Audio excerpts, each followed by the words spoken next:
ത്രിയേക ദൈവത്തിൻ്റെ വലിയ തിരുനാമം മഹത്വപ്പെടുമാറാകട്ടെ. അനുഗ്രഹിക്കപ്പെട്ട വാത്സല്യ സഹോദരങ്ങളെ, സങ്കീർത്തന മാതിരിയുടെ പുതിയൊരു എപ്പിസോഡിലേക്ക് നിങ്ങളെ എല്ലാവരെയും തൃത്വനാമത്തിൽ സ്വാഗതം ചെയ്യുന്നു. 32-ാം സങ്കീർത്തനം കഴിഞ്ഞ എപ്പിസോഡിൽ നമ്മൾ ധ്യാനിച്ചുകൊണ്ടിരിക്കുകയായിരുന്നല്ലോ. ഈ എപ്പിസോഡിൽ 32-ാം സങ്കീർത്തനം 5 മുതലുള്ള വാക്യങ്ങൾ നിങ്ങളുടെ മുൻപാകെ സമർപ്പിക്കുകയാണ്. ഞാൻ എൻ്റെ അകൃത്യം നിന്നോട് അറിയിച്ചു, എൻ്റെ അകൃത്യം മറച്ചതുമില്ല. എൻ്റെ ലംഘനങ്ങൾ യഹോവയോട് ഏറ്റുപറയുമെന്ന് ഞാൻ പറഞ്ഞു. അപ്പോൾ നീ എൻ്റെ പാപത്തിൻ്റെ കുറ്റം ക്ഷമിച്ചു തന്നു.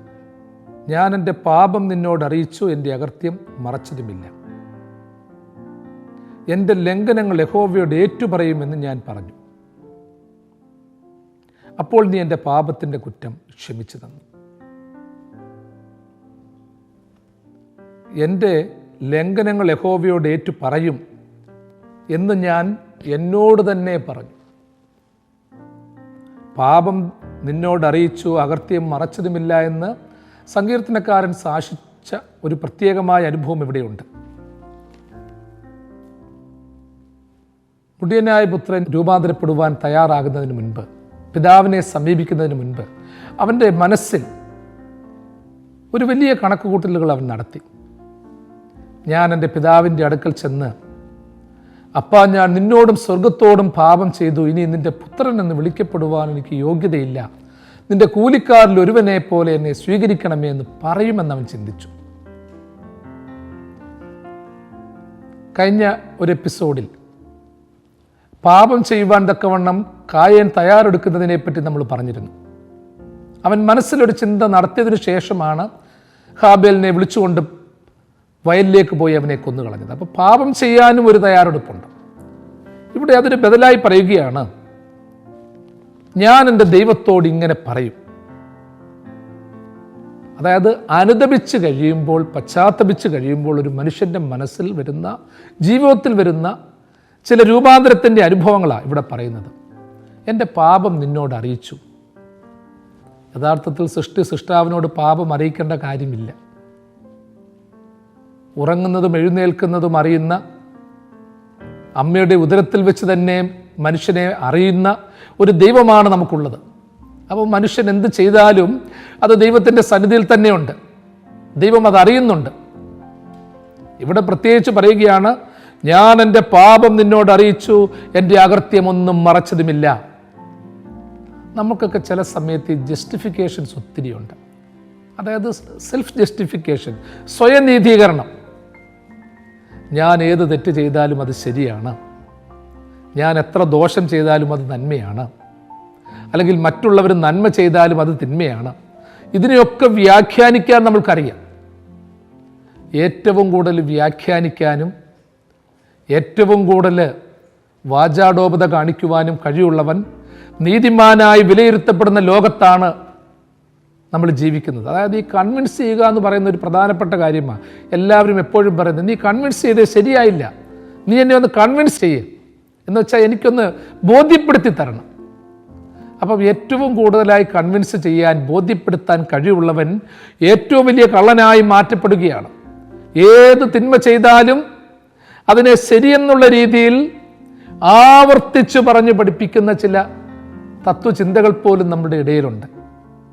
നമ്മളെപ്പോഴും ഇതിനു മുമ്പും പറഞ്ഞിട്ടുള്ളതാ, തമ്പുരാൻ 10 കൽപ്പനകൾ പഠിപ്പിച്ചിട്ടുണ്ട്. നീ ഇന്നത് ചെയ്യരുതേ ചെയ്യരുതേ ചെയ്യരുതേ എന്ന്. ഇനി 10 കൽപ്പനകൾ ലംഘിച്ചാലും പിടിക്കപ്പെടരുത് എന്നുള്ള ഒരു പ്രമാണത്തിലേക്ക് ലോകം പോകുകയാണ്. പിടിക്കപ്പെടാതിരുന്നാൽ കുഴപ്പമില്ല എന്ന് ചിന്തിക്കുന്ന ലോകത്തിലേക്കാണ് പോകുന്നത്. അപ്പോൾ അത്തരമൊരു സാഹചര്യത്തിലാണ് പറയുന്നത്, ഞാൻ എൻ്റെ പാപം നിന്നോട് അറിയിച്ചു, എൻ്റെ അകൃത്യം മറച്ചതുമില്ല. ഈ ചില ദൈവത്തോട് നമ്മൾ പറയാതെ തന്നെ നമ്മളുടെ എല്ലാ കാര്യങ്ങളും അറിയാം. നമുക്ക് തന്നെ അറിയാം. ചിലപ്പോൾ ഈ പ്രാർത്ഥിക്കുമ്പോഴൊക്കെ ഉണ്ടല്ലോ, നമ്മൾ മനസ്സുകൊണ്ട് ചിലപ്പോൾ ചിന്തിക്കുമ്പോൾ ചിലതിനെയൊക്കെ നമ്മൾ ന്യായീകരിക്കാറുണ്ട്. പ്രിയപ്പെട്ടവരെ, അല്ലെങ്കിൽ അവനെ തെറി വിളിച്ചത് അവൻ എന്നോട് ഇങ്ങനെ പറഞ്ഞതുകൊണ്ടാണ്, ഞാൻ അവന് കൊടുക്കാതിരുന്നത് അവൻ എന്നോട് ഇങ്ങനെ ചെയ്തതുകൊണ്ടാണ്, ഞാൻ നേരത്തെ അവന് കൊടുത്തിട്ടുണ്ടായിരുന്നു, എന്നാൽ ഇപ്പോൾ അവൻ എന്നോട് തിരിച്ചതുപോലെ ചെയ്തിട്ടില്ല, ഞാൻ രോഗിയായി കിടന്നപ്പോൾ അവൻ എന്നെ തേടി വന്നില്ല, ഞാൻ ബുദ്ധിമുട്ട് അനുഭവിച്ചപ്പോൾ അവൻ എന്നെ സഹായിച്ചില്ല, അല്ലെങ്കിൽ അവൾ എനിക്ക് വേണ്ടി പ്രാർത്ഥിച്ചില്ല, അല്ലെങ്കിൽ എൻ്റെ പ്രയാസം ഇന്ന ആളോട് പറഞ്ഞില്ല, എന്നെക്കുറിച്ച് കുറ്റം പറഞ്ഞു, ഇതെല്ലാം പറഞ്ഞു.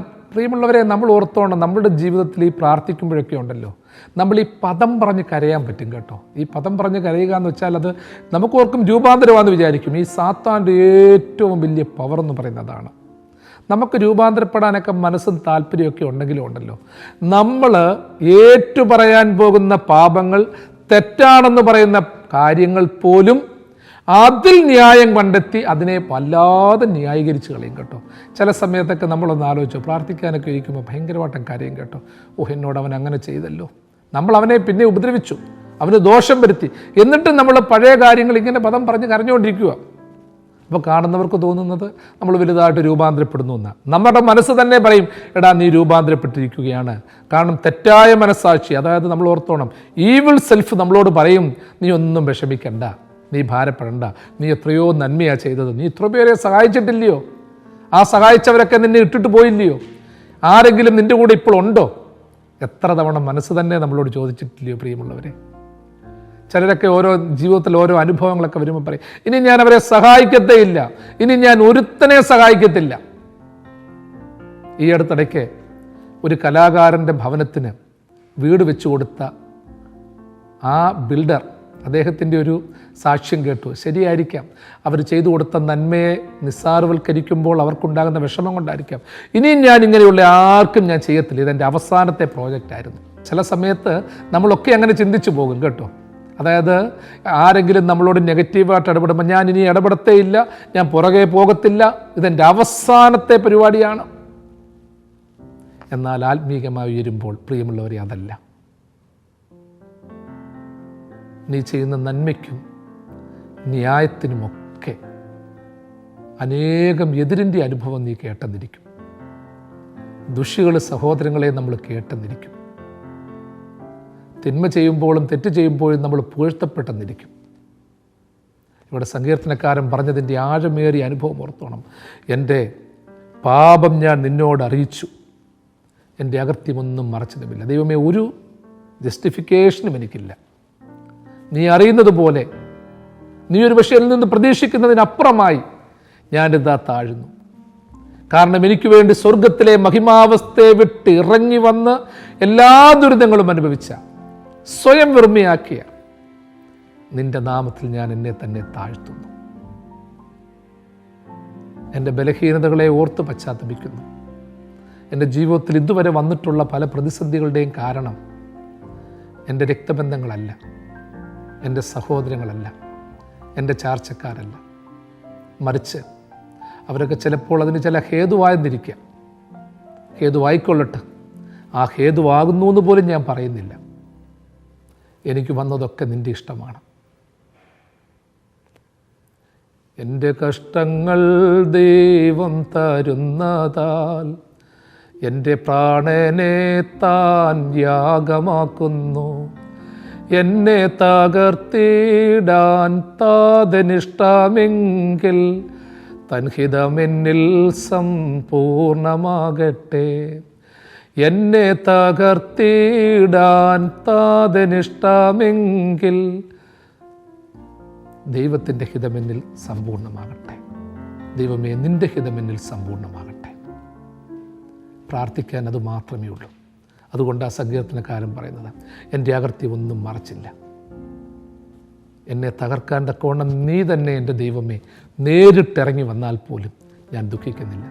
ഓർത്തോണം, ആത്മീയതയുടെ ഘട്ടം ഘട്ടമായ വളർച്ചയാണ്. നമ്മൾ ഓർക്കും, അയ്യോ എൻ്റെ കൂട്ടുകാരെനിക്കെതിരായി, സഹോദരങ്ങളെതിരായി, സാത്താൻ എന്നെ ദുഷിക്കാൻ ശ്രമിക്കുന്നു, നശിപ്പിക്കാൻ ശ്രമിക്കുന്നു, മാതാപിതാക്കൾ എതിർക്കാൻ ശ്രമിക്കുന്നു, ഇപ്പോൾ ജീവിത പങ്കാളി എതിർക്കുന്നു, ഞാൻ വളർത്തിവിട്ട മക്കൾ എനിക്കെതിരാകുന്നു. ആത്മീയതയുടെ മുകളിലേക്ക് ചെല്ലുമ്പോൾ, അല്ല, ഞാനിനി മുൻപോട്ട് പോകാൻ എൻ്റെ ദൈവം പോലും ആഗ്രഹിക്കുന്നില്ല, ദൈവത്തിനിത് മതി, എന്നെക്കൊണ്ട് ഇത്രയേ പ്രതീക്ഷയുള്ളൂ, അവൻ എന്നെ തകർക്കാൻ, ശിക്ഷിച്ച് തകർക്കാൻ ആഗ്രഹിക്കുന്നുവെങ്കിൽ പോലും അതും തൻ്റെ ഹിതം എന്നിൽ സമ്പൂർണ്ണമാകണം. ദൈവത്തിൻ്റെ ഹിതം എന്നിൽ സമ്പൂർണ്ണമാകണം. അബ്രഹാമിനെ ഒത്തിരി സ്നേഹിച്ച ദൈവം, മക്കളില്ലാതിരുന്ന അബ്രഹാമിന് മക്കളെ കൊടുത്ത ദൈവം, ഒരു സുപ്രഭാതത്തിൽ അബ്രഹാമിനോട് നിൻ്റെ മകനെ എനിക്ക് ബലിയായി തരണമെന്ന് പറഞ്ഞപ്പോൾ അവൻ എന്തൊക്കെ ചിന്തിക്കാമായിരുന്നു. എന്തൊരു ദൈവമായത്, എന്തൊരു ക്രൂരനാ. ഒറ്റ മോനേ ഉള്ളൂ, അവനെ തന്നെ ബലി കഴിപ്പിക്കാൻ പറയണോ ദൈവത്തിന്? പറയാമായിരുന്നു. ദൈവത്തെ ഒത്തിരി അറിഞ്ഞ് ജീവിച്ച യോബിനെ പരീക്ഷിക്കാൻ സാത്താൻ പറയുന്നു, അവൻ്റെ മറ്റെല്ലാം തകർത്തിട്ടും മാറുന്നില്ല, നീ അവൻ്റെ ശരീരത്തിലൊന്ന് തൊട്ടു നോക്കാം. അവൻ്റെ ശരീരത്തിൽ തൊട്ടു. കുഷ്ഠരോഗിയേക്കാൾ നികൃഷ്ടമായ രീതിയിൽ യോബിൻ്റെ ശരീരമായി തീർന്നു.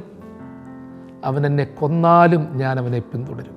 ഭാര്യ പോലും പറഞ്ഞു, നിങ്ങൾ ഈ വിശ്വാസമൊക്കെ തള്ളിപ്പറഞ്ഞ് നിങ്ങൾ മരിക്കും മനുഷ്യ, നിങ്ങൾ പോയി ചാക, എന്നാലും വേണ്ടില്ല, നിങ്ങൾ എന്തിനാ ദൈവമേ ദൈവമേ എന്ന് പറഞ്ഞുകൊണ്ടിരിക്കുന്നത്? ഈ ദൈവത്തെ തള്ളിപ്പറഞ്ഞ് നിങ്ങൾ പോയി ചാക. നീ പ്രാർത്ഥിച്ചിട്ട് എന്താ പ്രയോജനം? ദൈവത്തെ വിളിച്ചിട്ടും ബലി കഴിച്ചിട്ടും എന്ത് പ്രയോജനം?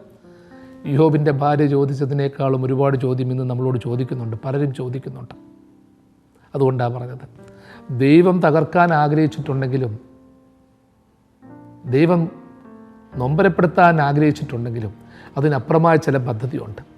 എൻ്റെ തകർച്ച കാണുന്നവനല്ല ദൈവം എന്ന് വെച്ചാൽ ഭക്തിയുടെ പൂർണ്ണതയിൽ നിന്നുകൊണ്ട് പറയുക, ദൈവത്തോട് ചേർന്ന് ദൈവം മനസ്സറിഞ്ഞുകൊണ്ട് പറയുക, എൻ്റെ ദൈവത്തോട് ഞാൻ ചേരും, എൻ്റെ അകൃത്യമൊന്നും ഞാൻ മറക്കത്തില്ല, എൻ്റെ ദൈവമേ എൻ്റെ അകൃത്യമൊന്നും ഞാൻ നിൻ്റെ മുൻപാകം മറയ്ക്കുന്നില്ല.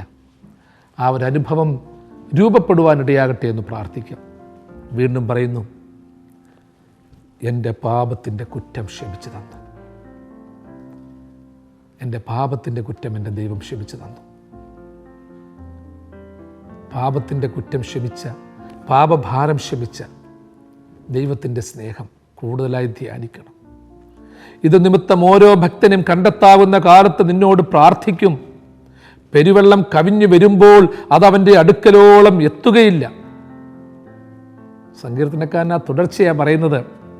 അതായത് പാപത്തിൻ്റെ കുറ്റം ക്ഷമിച്ചു തരുന്ന, അസ്ഥികൾ പോലും ക്ഷയിക്കത്തക്ക രീതിയിൽ ദുഃഖങ്ങൾ പേര് നടന്ന അവസ്ഥയിൽ നിന്ന് രക്ഷപ്പെടുത്തിയ ആ ദൈവത്തിൻ്റെ കരുണയോർത്ത് കണ്ടെത്താകുന്ന കാലത്ത് ഓരോ ഭക്തനും ദൈവമേ നിന്നോട് പ്രാർത്ഥിക്കും. അത് ദൈവത്തോടുള്ള ഒരു നിലവിളിയാണ്. ഞാൻ ഏറ്റു പറയും, ദൈവം ക്ഷമിച്ചു തന്നു എന്ന് പറഞ്ഞ സങ്കീർത്തനക്കാരനാ പറഞ്ഞത്. കണ്ടെത്താവുന്ന കാലത്ത് ഓരോ ഭക്തനും നിന്നോട് പ്രാർത്ഥിക്കും. ഞാൻ മാത്രമല്ല, ഇനിയും ഭക്തന്മാരുണ്ടാകണം. കണ്ടെത്താവുന്ന കാലത്ത് ഓരോ ഭക്തനും നിന്നോട് പ്രാർത്ഥിക്കും.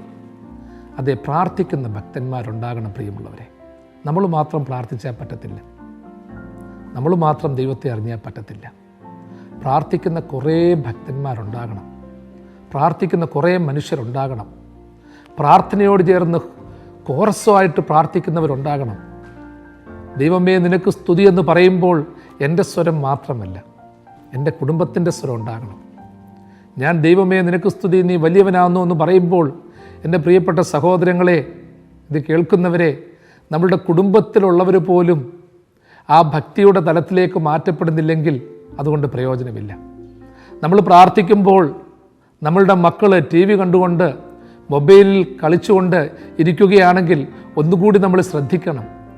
എൻ്റെ പ്രിയപ്പെട്ട കുഞ്ഞുങ്ങളെ, നിൻ്റെ പിതാവും മാതാവും ഹൃദയം പൊട്ടി കരയുമ്പോൾ, മുട്ടുമേലിരുന്ന് കരഞ്ഞ് നിലവിളിക്കുമ്പോൾ, നീ പുതിയ പുതിയ കാര്യങ്ങൾ കണ്ട് തമാശം പറഞ്ഞ് ചിരിച്ചു കളിച്ചുകൊണ്ടിരിക്കാനല്ല ദൈവം നിന്നെ സൃഷ്ടിച്ചേക്കുന്നത്. ഞൊണയും കൊതിയും പറഞ്ഞുകൊണ്ടിരിക്കാനല്ല സഹോദരി നിന്നെ സൃഷ്ടിച്ചിരിക്കുന്നത്. അല്ലെങ്കിൽ പരിതപിച്ചുകൊണ്ടിരിക്കാനല്ല ദൈവം നിന്നെ സൃഷ്ടിച്ചിരിക്കുന്നത്. കണ്ടെത്താവുന്ന കാലത്ത് ഓരോ ഭക്തനും പ്രാർത്ഥിക്കുമെന്നുള്ളതൊരു പ്രതീക്ഷയാണ്. അപ്പം ഇത് കണ്ടെത്താകുന്ന കാലമാണ്, ഇത് സുപ്രസാദ കാലമാണ്, ഇത് രക്ഷാദിവസമാണ്. ഈ സമയത്ത് തന്നെ പ്രാർത്ഥിക്കണം. നാളെ ഒരു അവസരം കിട്ടുമെന്ന് അറിഞ്ഞുകൂടാ. ഇന്നേ ദിവസം നീ വേദപുസ്തകം വായിക്കാതെയും പ്രാർത്ഥിക്കാതെയും കിടക്കുകയാണെങ്കിൽ അല്പം സമയം താമസിച്ചെങ്കിലും കുഴപ്പമില്ല. ആ പാട്ടുപുസ്തകമൊക്കെ ഒന്ന് തുറക്ക് പ്രിയപ്പെട്ടവനെ. നല്ല 2 പാട്ടൊക്കെ ഒന്ന് പാടിക്കുക. വേദപുസ്തകം എടുത്ത് ഹൃദയപൂർവ്വം ഒന്ന് വായിച്ചാട്ട്, കണ്ണുനീരൊഴുക്കി ഒന്ന് പ്രാർത്ഥിച്ചാട്ട്, ദൈവത്തെ സ്തുതിച്ചാട്ട്. നിൻ്റെ കിടക്കയിൽ ഇരുന്നു കൊണ്ട് തന്നെ നിനക്ക് പ്രാർത്ഥിക്കാം. ഒന്ന് എഴുന്നേറ്റിരുന്ന് പ്രാർത്ഥിക്കാൻ ആഗ്രഹിക്കുന്നവർ ഇന്ന് കിടന്നുപോയി. സമയത്ത് പള്ളിയിലും പ്രാർത്ഥനയിലും ഓടിക്കൊണ്ടിരുന്നവർക്ക് ഇന്ന് പോകാൻ പറ്റുന്നില്ല. അവർക്ക് പറ്റുന്നില്ല എന്നുള്ള ദുഃഖം ആകുന്ന സഹോദര സഹോദരി, നമുക്ക് എല്ലാ അവസരങ്ങളും ഉണ്ടായിട്ടും അതിനൊരു താല്പര്യമില്ല.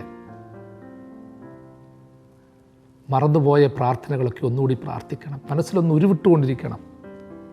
നിൻ്റെ പൂർവ്വപിതാക്കന്മാർ നിന്നെ പഠിപ്പിച്ച നല്ല പ്രാർത്ഥനകൾ, നല്ല പാട്ടുകൾ, അവരുടെ നിലവിളിയുടെ അനുഭവങ്ങൾ, ഇതൊക്കെ മനസ്സിലേക്കൊന്ന് കൊണ്ടുവരണം.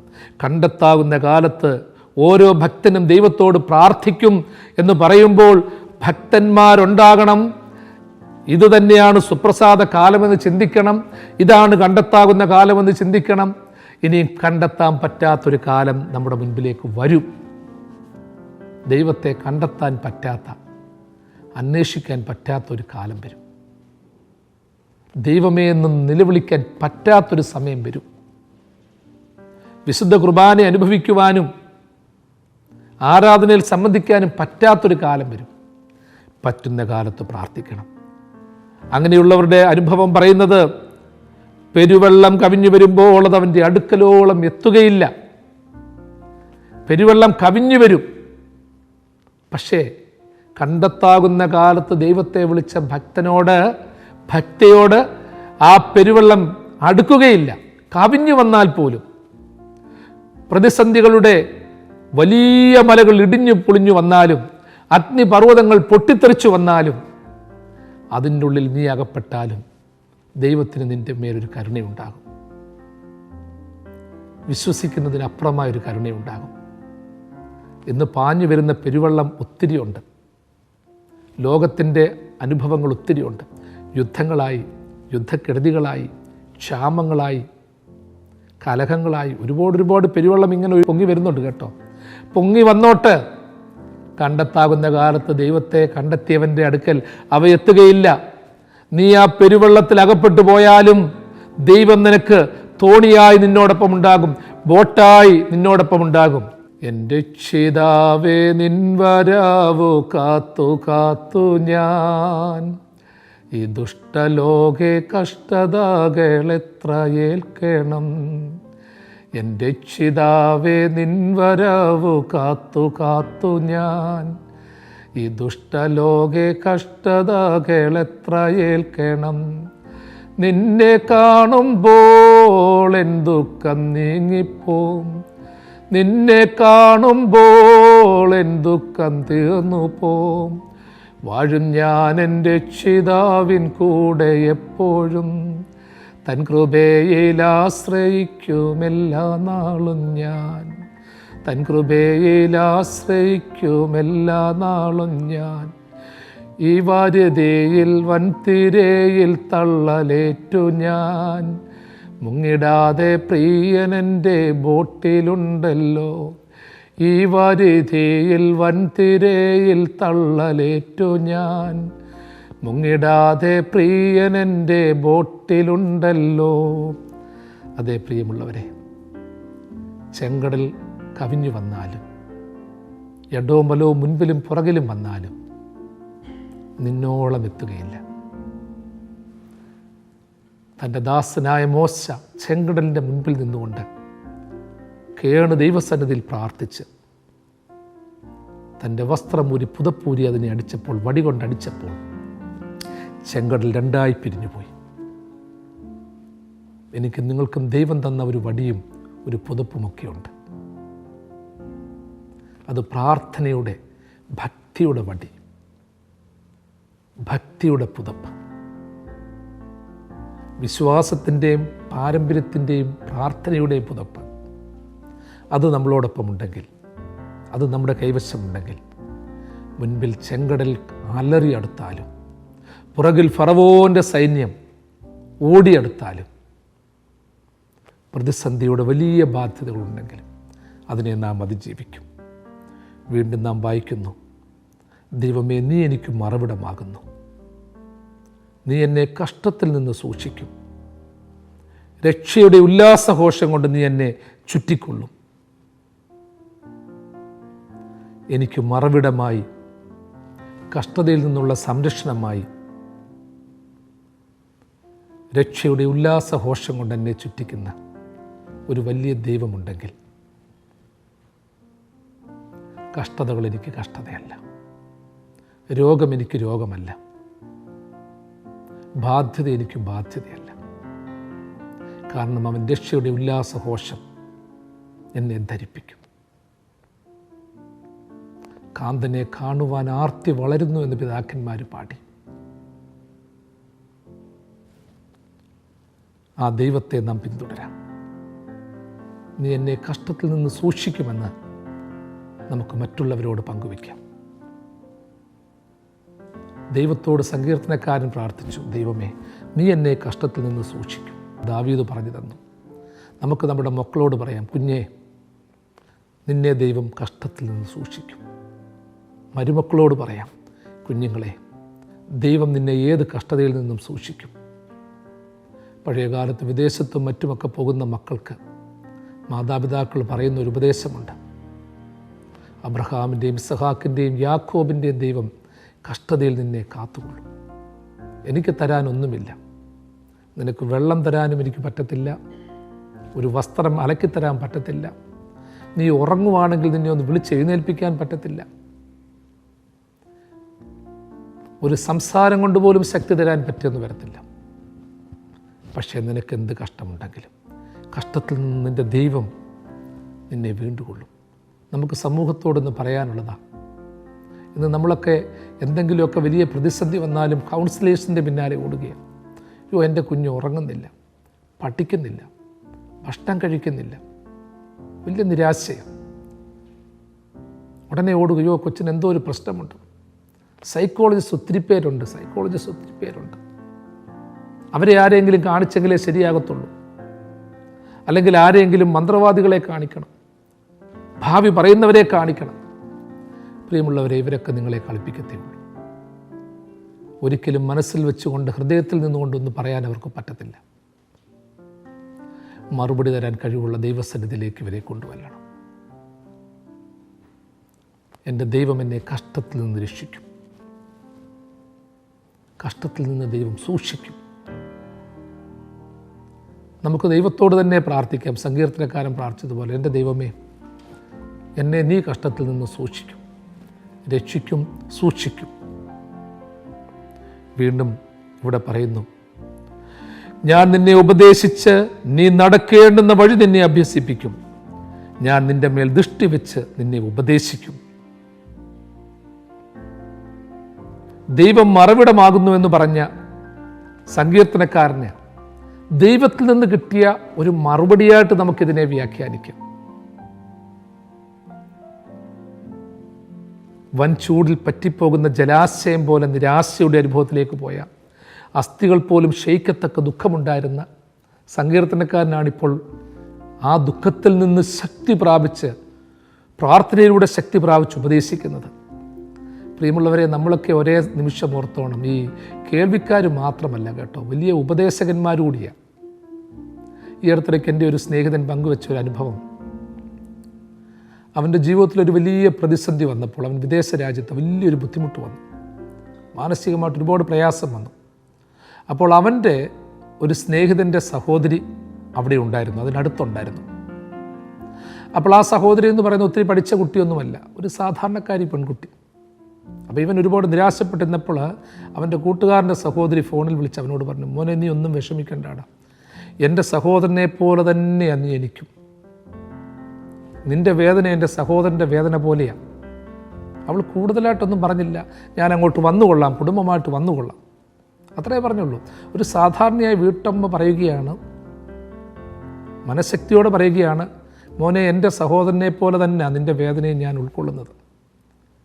അതിന് വലിയ തിയോളജിയോ വലിയ പാണ്ഡിത്യമോ വലിയ സ്കോളറാകണമെന്നൊന്നുമില്ല. ഓർത്തോ, അസ്ഥി ദ്രവിച്ചു പോകത്തക്ക രീതിയിലുള്ള വേദനയുണ്ടെന്ന് പറഞ്ഞ സങ്കീർത്തനക്കാരൻ പ്രാർത്ഥിച്ച് ശക്തി പ്രാപിച്ചു പറയുകയാണ്, ദൈവം ഉപദേശിച്ച കാര്യമായിട്ട് പറയുകയാണ്, നടക്കേണ്ടുന്ന വഴി അഭ്യസിപ്പിക്കും, ദൈവത്തിൻ്റെ വചനമായിട്ട് പറയുകയാണ്.